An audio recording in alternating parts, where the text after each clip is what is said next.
வணக்கம். 7 நியூஸ் பல்ஸின் இரவு நேர பிரதான செய்திகளோடு இணைந்திருக்கிறீர்கள். விரிவான செய்திகளுக்கு முன் தலைப்புச் செய்திகள்.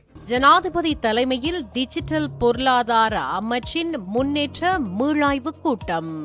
மிகவும் ஆபத்தான கட்டத்தில் இலவச சுகாதார அமைப்பு. அரச வைத்திய அதிகாரிகள் சங்கம் எச்சரிக்கை. அதிகாரத்தை பாவிக்க வேண்டுமே தவிர துஷ்பிரயோகம் செய்யக்கூடாது.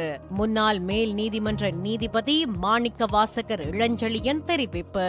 வடக்கு மாகாண குழந்தைகள் தொடர்பில் எச்சரிக்கை. கண் பார்வை இழக்கும் அபாயம்.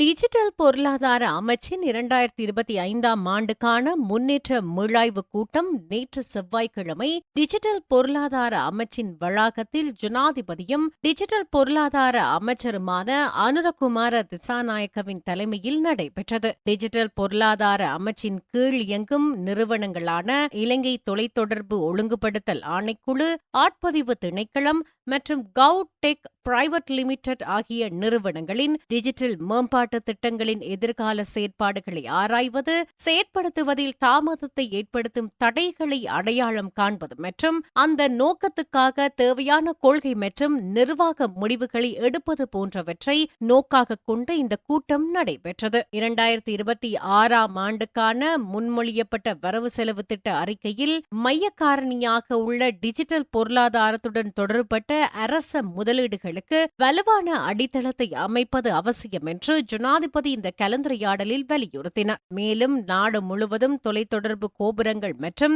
ஏனைய டிஜிட்டல் உட்கட்டமைப்பு வசதிகளை மேம்படுத்துவதற்கு தனியார் முதலீட்டாளர்கள் மற்றும் சந்தையை கையாள்பவர்களுக்கு மிகவும் உகந்த சூழலை உருவாக்க எடுக்க வேண்டிய முன்னெடுப்புகள் குறித்தும் இங்கு ஆராயப்பட்டது. கிராமத்துக்கு தொடர்பாடல் திட்டத்தை விரைவுபடுத்த வேண்டியதன் அவசியத்தை வலியுறுத்தும் வகையில் அந்த திட்டத்தின் கீழ் 3 ஆண்டுகளில் 500 கோபுரங்களை நிறுவும் இலக்கு குறித்து கவனம் செலுத்தப்பட்டது. அத்தோடு தேசிய அடையாள அட்டைகளை வழங்குவதில் தற்போது நிலவும் தாமதத்தை துரிதமாக்க சீரமைப்பதற்கு தேவையான நடவடிக்கைகளை எடுக்குமாறு ஆட்பதிவு திணைக்கள அதிகாரிகளுக்கு ஜனாதிபதி அறிவுறுத்தினார். மேலும் இலங்கைக்கு தனித்துவமான டிஜிட்டல் அடையாள அட்டை திட்டத்தை விரைவுபடுத்துதல், அமைச்சின் நிர்வாக மற்றும் செயற்பாட்டு கட்டமைப்புகளை வலுப்படுத்துதல், புதிய டிஜிட்டல் பொருளாதார அதிகார சபையை நிறுவுதல் மற்றும் வலுவான டிஜிட்டல் பொருளாதாரத்தை உருவாக்க தேவையான மனித வளங்களை உருவாக்குதல் என்பன குறித்தும் இதன்போது கவனம் செலுத்தப்பட்டது. டிஜிட்டல் பொருளாதார பிரதி அமைச்சர் இரங்க வீரரத்ன,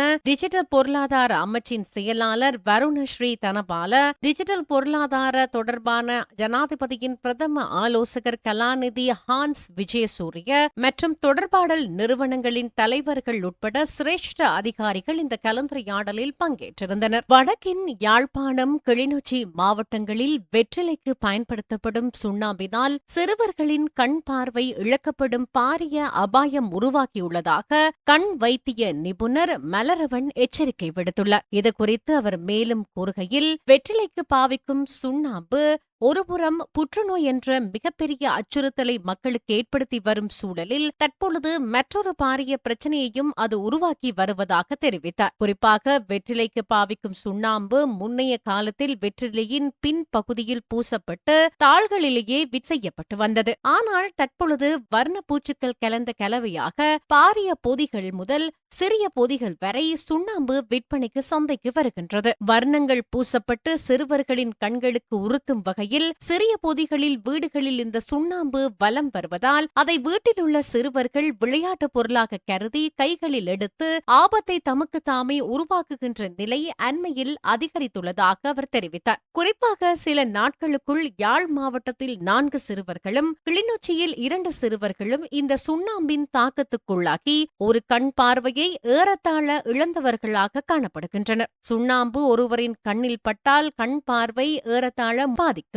அதையும் தாண்டி மருத்துவ முயற்சிகளை மேற்கொண்டால் குறித்த சிறுவர்கள் ஒரு நாளுக்கு பலமுறை மயக்கமூட்டப்பட்டு சிகிச்சைக்கு உட்படும் கவலையான நிலை உருவாகும் எனவும் எச்சரித்துள்ளார். மயக்கமேற்றி சிகிச்சை வழங்கப்படுவதென்பது சிறுவர்களின் எதிர்கால உடல் நலங்களுக்கு சாதகமான ஒன்றல்ல எனவும் அவர் எடுத்துக்காட்டினார். அத்துடன் குறித்த பிள்ளையுடன் பெற்றோர் முழுமையாக மருத்துவத்துக்காக நேரத்தை செலவழிக்கும் போது குடும்பத்தினரது பொருளாதாரம் முடங்கப்படும் என்றும், அது மட்டுமல்லாமல் மட்டுமல்லாமல் குறித்த பிள்ளையுடன் அந்த குடும்பத்தின் ஏனைய பிள்ளைகளின் கல்வியும் பாதிக்கப்படுகின்ற சூழல் உருவாகும் எடுத்துக்காட்டினார். இதனை அடிப்படையாக கொண்டு சுண்ணாம்பினை பொலித்தீனில் பொதி செய்து விற்பனை செய்யக்கூடாது என்ற ஒரு கட்டுப்பாட்டை சுகாதார அதிகாரிகள் முன்மொழிவாக கொண்டுவர நடவடிக்கை எடுத்து வருகின்றனர். ஏனெனில் சுண்ணாம்பை சிறிய பொலித்தீன் பைகளில் விற்பனை செய்யும் போது அதை சிறுவர்கள் உடைக்க முற்படும் சந்தர்ப்பத்தில் அதன் மூலக்கூறுகள் கண்ணில் படும் அபாயம் இருக்கிறது. எனவே வெற்றிலை மெல்லும் நபர்கள் சிறுவர்களின் நலனையும் பாதுகாப்பையும் கருத்தில் கொண்டு அவற்றை சிறுவர்கள் கையாளாத வகையில் பாதுகாப்பான இடங்களில் வைப்பது அவசியம் எனவும் வைத்தியர் வலியுறுத்தியுள்ளார். இதேவேளை மயிர்கொட்டியின் தாக்கத்தாலும் சிறுவர்களின் கண் பார்வை முழுமையாக இல்லாது போகும் நிலை காணப்படுகிறது. இன்றைக்கு 20-30 ஆண்டுகளுக்கு முன்னர் ஒவ்வொரு கிராமங்களிலும் உள்ள மக்கள் ஒன்றிணைந்து இந்த மயிர்கொட்டியை அழித்து தமது பாதுகாப்பை உறுதி செய்தனர். ஆனால் இன்றைய சூழலில் மயிர்கொட்டியின் தாக்கம் குறித்து எவரும் அக்கறை கொள்வதாக தெரியவில்லை என்றும் அதை தமது புறச்சூழலில் இருந்து அழிப்பதற்கான முயற்சிகளை முன்னெடுப்பதாக தெரியவில்லை எனவும் வைத்தியர் சுட்டிக்காட்டினார். எனவே 5 ஆண்டுகளுடன் ஒப்பிடுகையில் இவ்வாண்டு மயிர்கொட்டியின் தாக்கத்துக்கு உள்ளாகும் நபர்களின் எண்ணிக்கை சடுதியாக உயர்வடைந்துள்ளதாகவும் அவர் கூறினார். எனவே மக்கள் இந்த மயிர்கொட்டியின் அபாயத்தை உணர்ந்து அவற்றை அழித்து சூழலையும் நலனையும் பாதுகாக்க விழிப்புணர்வாக செயற்பட வேண்டும் எனவும் சுட்டிக்காட்டினார். அதே நேரம் கண்களில் ஏதேனும் திசுக்கள் வீழ்ந்தால் தாய்ப்பால் விடுவது மிக மிக ஆபத்தானது. தாய்ப்பால் கண்ணுக்குள் விட்டு வைத்தியசாலையில் சிகிச்சைக்காக வந்த 20க்கும் அதிகமானோர் ஒருவரை தவிர ஏனைய அனைவரது கண் பார்வையும் முழுமையாக இழக்கப்பட்டுள்ளது. எனவே கண்களில் என்ன விழுந்தாலும் நீரினால் கழுவுவதே முதல் உதவி சிகிச்சை எனவும் பின்னர் அருகில் இருக்கும் வைத்தியசாலைக்கு உடனடியாக செல்ல வேண்டும் எனவும் கண் வைத்திய நிபுணர் மலரவன் எச்சரிக்கை விடுத்துள்ளார். இலங்கையின் இலவச சுகாதார அமைப்பு கடும் நெருக்கடியை சந்தித்து வருகிறது என்று அரச வைத்திய அதிகாரிகள் சங்கம் எச்சரிக்கை விடுத்துள்ளது. ஊழியர்கள் பற்றாக்குறை, மருத்துவ பற்றாக்குறை மற்றும் அத்தியாவசிய மருத்துவ உபகரணங்கள் பற்றாக்குறை போன்ற நீண்டகால பிரச்சினைகளுக்கு 2026ஆம் ஆண்டுக்கான வரவு செலவு திட்டத்தில் தீர்வு காண அரசு தவறிவிட்டது என்று அந்த சங்கம் குற்றம் சாட்டியுள்ளது. இதன்படி நேற்று நடைபெற்ற அவசர மத்திய குழு கூட்டத்தின் பின்னர் அரச வைத்திய அதிகாரிகள் சங்கத்தால் வெளியிடப்பட்டுள்ள அறிக்கையில் தற்போதைய நிலை மிகவும் ஆபத்தான கட்டத்தை எட்டியுள்ளது என்றும் வைத்தியசாலைகள் நோயாளர்கள் பராமரிப்பை தொடர்ந்து நடத்துவதில் கடுமையாக போராடி வருகின்றன எனவும் தெரிவிக்கப்பட்டுள்ளது. ஜனாதிபதி அனுரகுமார திசாநாயக்க, சுகாதார அமைச்சர் நலிந்த ஜெயதிச மற்றும் பொருளாதார செயலாளர் உள்ளிட்ட உயர் அதிகாரிகளுக்கு சுகாதாரத்துறையை வலுப்படுத்த ஒரு நிலையான திட்டம் அவசியம் என்பதை கடந்த காலங்களில் பலமுறை அறிவுறுத்தினாலும் இதுவரை எந்தவொரு அர்த்தமுள்ள கலந்துரையாடலும் நடைபெறவில்லை எனவும் அறிவிக்கப்பட்டுள்ளது. அரசு பொருளாதார மீட்சியை பற்றி உரைகள் நிகழ்த்தி கொண்டிருந்த போதிலும் 2026 வரவு செலவு திட்டத்தில் பொது சுகாதார அமைப்பை பாதுகாப்பதற்கான தெளிவான திட்டம் இருக்கவில்லை. மருந்து மற்றும் மருத்துவ பொருட்களுக்காக பெரிய ஒதுக்கீடுகள் செய்யப்பட்டிருந்தாலும் தரமான மருந்துகளின் தொடர்ச்சியான விநியோகத்தை உறுதிப்படுத்த ஒரு திட்டவட்டமான திட்டமும் காணப்படவில்லை. நாட்டில் மருத்துவ நிபுணர்களை தக்க வைத்துக் கொள்ளவோ அல்லது அரசு சுகாதாரத்துறையில் தொடர்ந்து பணியாற்றுவோரை ஊக்குவிக்கவோ நடவடிக்கைகள் எதுவும் எடுக்கவில்லை எனவும் நெருக்கடியின் போது அர்ப்பணிப்புடன் இருந்த மருத்துவர்கள் மற்றும் நிபுணர்கள் எதிர்கொள்ளும் கஷ்டங்களை புறக்கணித்து வரலாற்று பிழையை செய்திருப்பதாக அவ்வறிக்கையில் சுட்டிக்காட்டப்பட்டுள்ளது.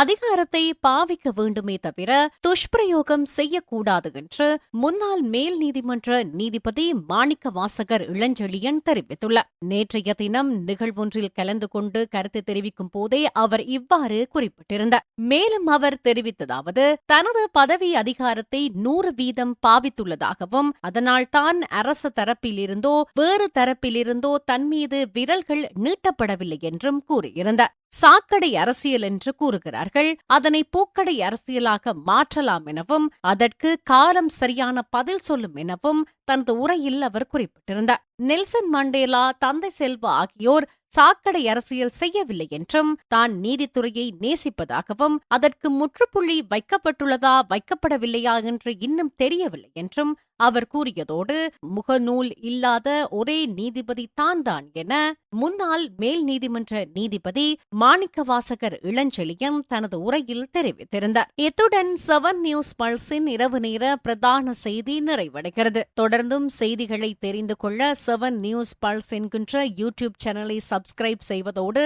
7 நியூஸ் பல்ஸ் வெப்சைட்டையும் பார்வையிடுங்கள்.